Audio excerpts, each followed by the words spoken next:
In today's track and fuel sprint kebab, we're going to be challenging your lactic acid recovery by first priming you with a relatively heavy strength or resistance movement, followed up by a sprint.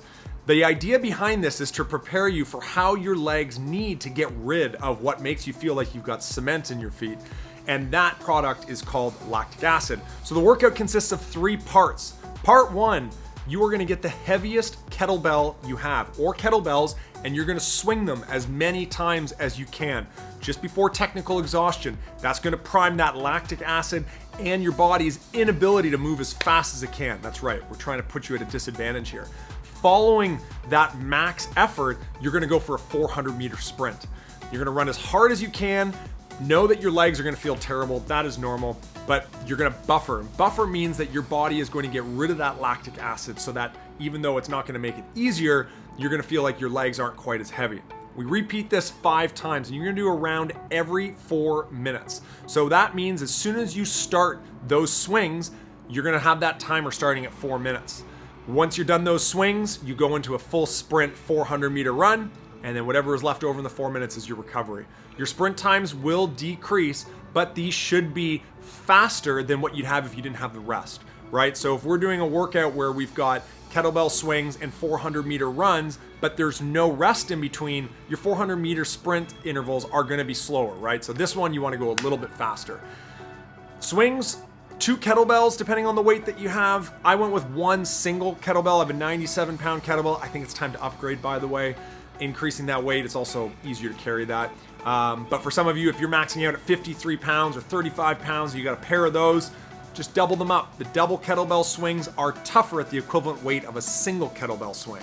All right, so if you have a 70-pound kettlebell, 2 35-pound kettlebells is actually gonna feel harder, right? You have to get a wider stance, it's a little bit more of an awkward position, but that's what you're gonna do the first one. Take a little bit of time to rest. You just wanna get that heart rate down and feel like you're ready to go in the next set. And by ready to go, I mean you're gonna be tired, but you wanna get it over with.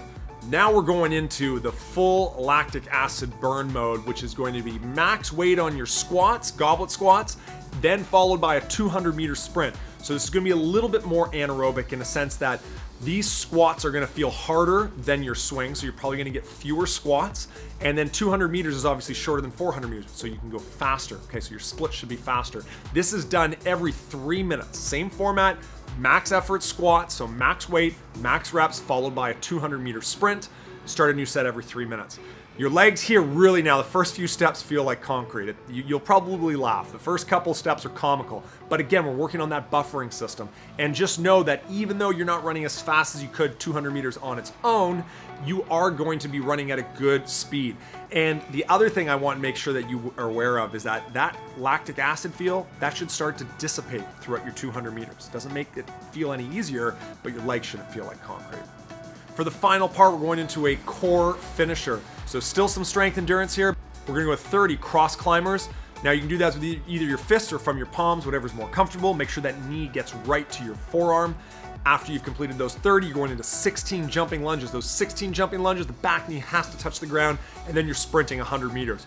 Full out, full go. You're gonna start a new round every 2 minutes. That means you might have to jog back a little bit, okay, but walk back, sort of look at your watch, time this up, and we're looking at the fastest time to win this one, which is 5 rounds, okay? So do 5 rounds as fast as you can, 30 cross climbers, 16 jumping lunges, 100-meter sprint every 2 minutes. Whatever is left over after that sprint, that's your recovery. Whether you have to walk or light jog back, get ready for the last one. So expect your legs to feel it today. You know, track and fuel, kind of implicit with how you'll feel, but either way, hope you enjoy it. We've got a couplet times 3. Is it a couplet? Might not be. You should probably look at that workout before talking. You're gonna fail before the number of reps you're supposed to do cumulatively. That's not for track and fuel. That is for the other one. But it was a good take. It was a good take. Wrong workout, good take.